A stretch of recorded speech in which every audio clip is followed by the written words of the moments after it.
Chapter 38 Sri Sai Satcharitra English Baba's Handi HANDI a deep narrow mouthed vessel used in North India, Pakistani and Bengal cooking.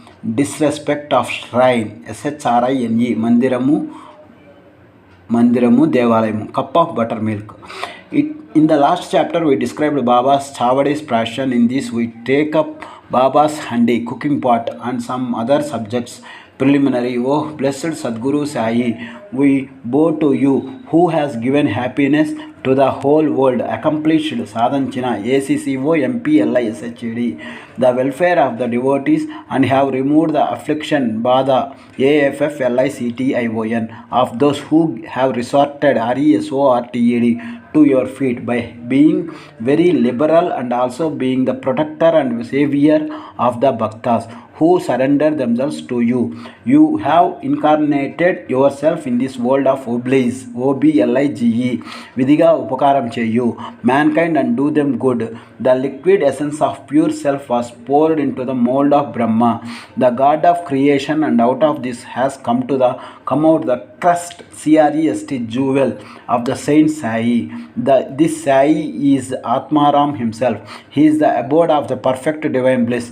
After having attained himself all the objects of life, he made his devotees established on the path. Baba's Handi. Different sadhanas, means of accomplishments, are prescribed, nirdeshinchabadindi in our scriptures for different ages. Tapa, penance, is recommended for Krita Yuga, Jnana, knowledge, for Treta Yuga, Yajna, sacrifice, for Dwapara Yuga, and Dan, charity, for Kali, present age. Of all the charities, giving the food is the best one. We are much perturbed, PERTURBED, Kalavapadadu, when we get no food at noon. Other beings feel similarly under such circumstances.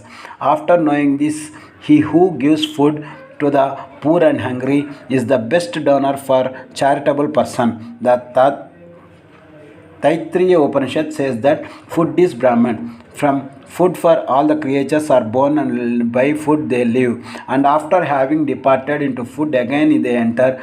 When an Atidi guest comes to our door at noon, it is our duty to welcome him by giving him food.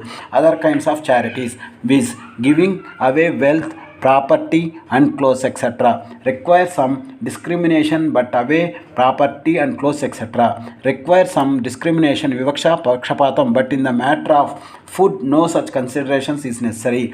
If anybody comes to our door at noon, he should be served food forthwith, and if lame, crippled, blind and diseased persons come, they should be fed first, and able-bodied person. And our charities are imperfect relations afterwards. The merit of feeding the farmer is much greater than that of feeding the latter. Other kinds of charities are imperfect without this. Annadan, donation of food just as stars without the moon, necklace without the pendant, crown without its pinnacle, pond with a lotus, bhajan without devotion, married lady without kumkum mark, song without a sweet voice, or buttermilk without salt.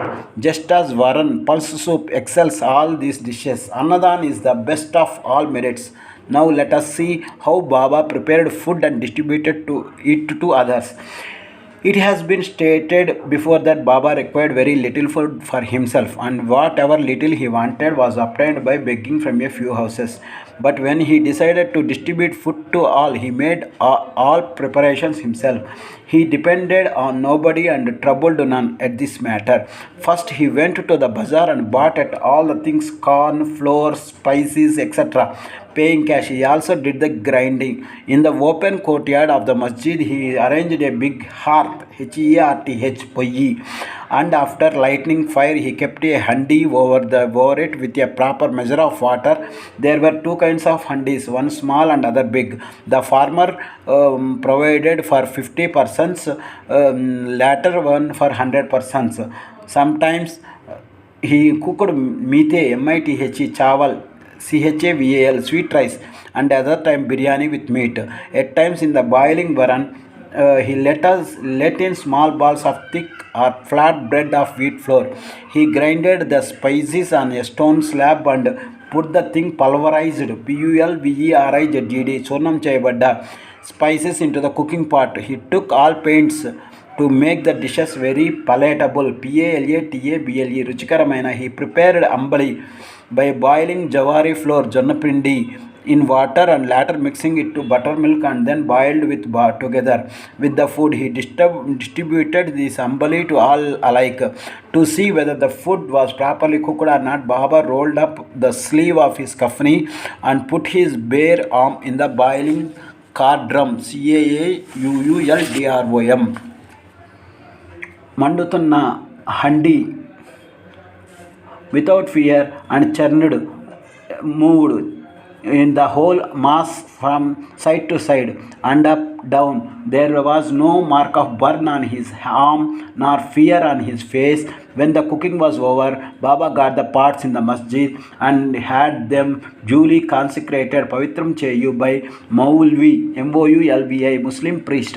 First he sent part of the food as prasad to Mahalsapati and Tacha Patil, and then he served the remaining contents with his own hand to all the poor and helpless people to their heart's content.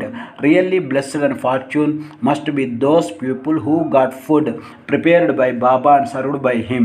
Somebody may raise a point here and ask, did Baba distribute vegetarian and non-vegetarian food from the handi as prasad to all his devotees?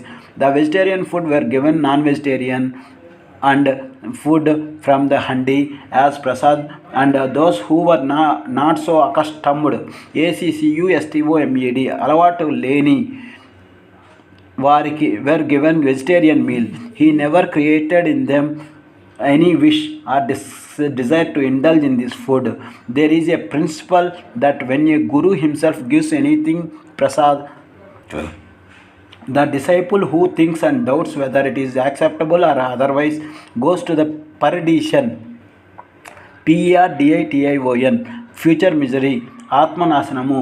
In order to see whether any disciple has imbibed imbibed గ్రహించిన this principle, Baba at times put them to test.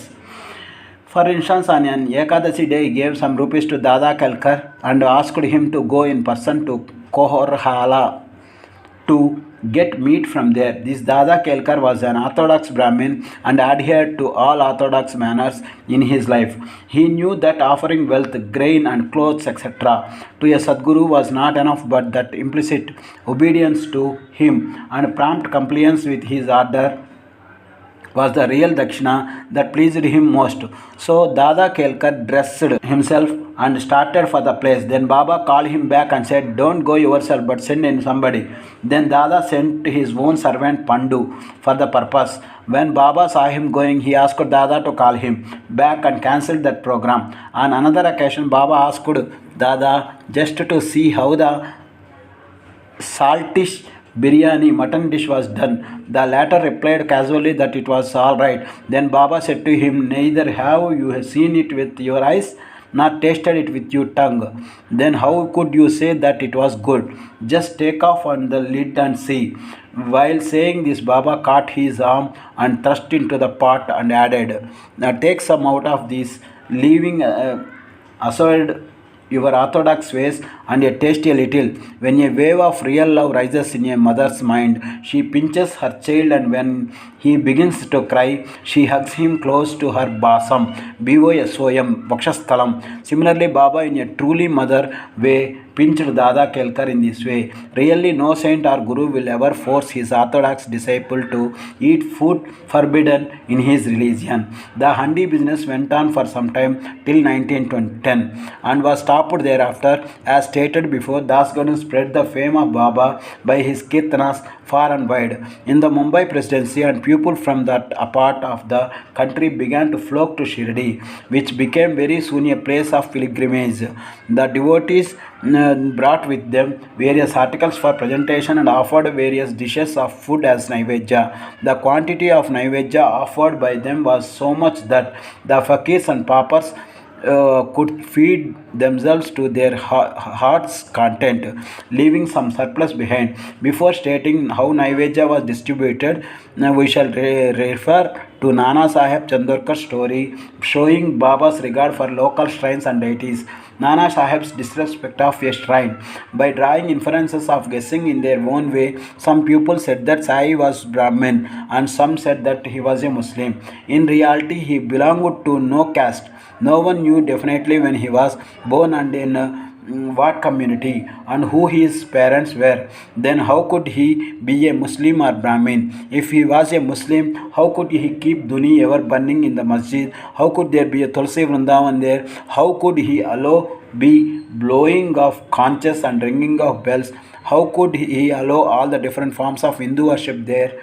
Had he been a Muslim, could have yes, yes, and could have he have spent money from his pocket for repairing Hindu temples. On the contrary, he never tolerated the slightest disrespect of shrines and deities. One Nana Sahib Chandarkar came to study with his sadhu husband of his wife's sister, Mr. Binay Wale. When they went to the masjid and sat before Baba, the latter suddenly got angry with Nana Sahib and said, "You have been so long in my company, then why do you behave like this?" Nana Sahib at first did not understand anything and humbly requested Baba to explain. Baba asked him when did he come to Kopargaon and how he came to Shirdi. From there, Nana Sahib then at once realized his mistake. He usually worshipped his shrine of Datta on the banks of the Godavari at Kopargaon on his way to Shirdi. But this time was he dissuaded DASSUADED Niruchahaparchu, his relative, who was a Datta Bhakta, from going to that shrine, Mandiram Devalayam SHRINE, in order to avoid delay and drove straight. He confessed, Oppukunnadu, all this to Baba and told him that while bathing in the Godavari, a big thorn went into his foot and gave him a much trouble. Baba said that that was a slight punishment he met and warned him to be more careful in future. Kala Hotchpotch, HOTCH, విభిన్న లక్షణాల కలయిక ఒక గందరగోళ మిశ్రమం, a confused mixture. To revert to the distribution of the Naivedya, after the Arati was over and after Baba sent away the people with Udi and blessings, he went inside and sat behind a curtain with his back to the number for meals. With two rows of the intimate devotees, one on each side, the Bhaktas brought Naivedya containing a variety of food, such the foods are puris, mande, pulis, basundi, sanja, fine rice, etc., and kept waiting outside for prasad consecrated by Baba. All the foods were mixed in a hotchpotch and placed before Baba. He offered it to God and consecrated it.